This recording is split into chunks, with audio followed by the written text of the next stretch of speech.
నమస్తే. జనసేన అధినేత పవన్ కళ్యాణ్ తన లెక్కలు కరెక్ట్ గానే ఉన్నాయి అంటున్నారు. ఆయన తన అంచనాలు ఎప్పుడూ తప్పవన్న అభిప్రాయంలో ఉన్నట్లుంది. అందుకే పార్టీ బలోపేతానికి పెద్దగా చర్యలు తీసుకోవడం లేదు. నాయకుల మీద కాకుండా కేవలం జనం మీదనే ఆధారపడి పార్టీ విజయం సాధిస్తుందన్న బలమైన నమ్మకంతో పవన్ కళ్యాణ్ ఉన్నట్లు కనిపిస్తోంది. కూటమి ప్రభుత్వం అధికారంలోకి వచ్చి దాదాపు ఏడాది అవుతున్నప్పటికీ పవన్ కళ్యాణ్ క్షేత్రస్థాయిలో పార్టీని బలోపేతం చేయడంపై పెద్దగా ఫోకస్ పెట్టలేదు. కార్యకర్తలతో కూడా పెద్దగా సమావేశం అవ్వడమూ లేదు. ఆయన ఉప ముఖ్యమంత్రి కావడంతో పార్టీ కార్యక్రమాలకు కూడా పెద్దగా సమయం కేటాయించలేకపోతున్నారు. పవన్ కళ్యాణ్ ఈ రోజే కాదు ఎప్పటి నుంచో ఒకే లెక్కలో ఉన్నారు. నియోజకవర్గాలలోనూ బూత్ లెవెల్లో పార్టీని బలోపేతం చేసిన ప్రయోజనం లేదు అని భావిస్తున్నారు. అలా అని అన్ని హంగులు ఉన్న పార్టీలు ఎన్నికల్లో ఎందుకు ఓడిపోతాయి అని ఆయన లెక్క. అందుకే పార్టీని బలోపేతం చేయడం కంటే పార్టీని జనంలోకి తీసుకువెళ్లడమే ప్రధాన ధ్యేయము అని పవన్ కళ్యాణ్ గట్టిగా విశ్వసిస్తున్నట్లుంది. అందుకే 2014లో ఆయన పార్టీ పెట్టినా ఎక్కడా పెద్దగా పార్టీని బలోపేతం చేసే ప్రయత్నం చేయలేదు.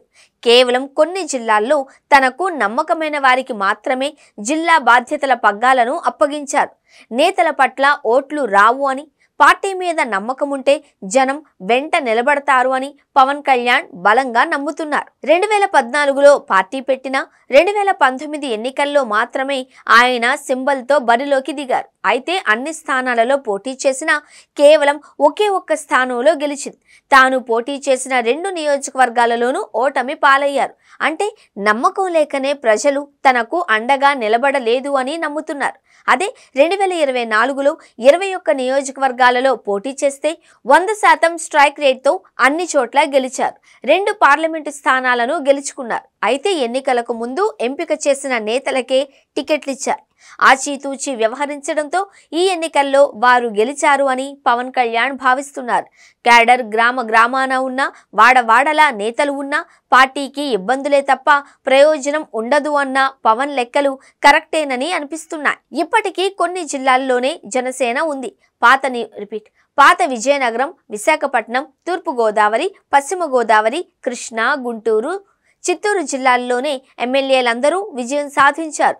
అన్నమయ్య జిల్లాలోని రైల్వే కోడూరు నియోజకవర్గంలో మాత్రం జనసేన గెలిచింది. మిగిలిన జిల్లాల్లో జనసేన పార్టీ అభ్యర్థులను పోటీలో పెట్టలేదు, గెలవలేదు. అక్కడ పార్టీ ఉన్నా లేనట్లే. అయితే అధికారంలోకి వచ్చిన తరువాత బాలినేని శ్రీనివాసులరెడ్డి, సామినేని ఉదయభాను, కిలారు రోసయ్యలను చేర్చుకున్న పవన్ కళ్యాణ్ ఆ తర్వాత పెద్దగా చేరికలపై కూడా శ్రద్ధ పెట్టలేదు.